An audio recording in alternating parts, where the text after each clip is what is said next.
మన భారత రాజ్యాంగము దీటైన రాజ్యాంగము, ఇది సాటిలేని రాజ్యాంగము, బలమైన రాజ్యాంగము, మన భారత రాజ్యాంగము.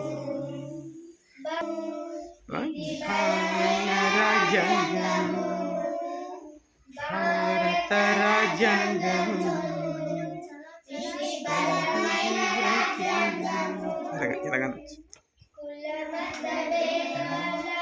తావులేదు పేదల తేడా లేదు, కులమత భేదాల తేడా లేదు, ధనిక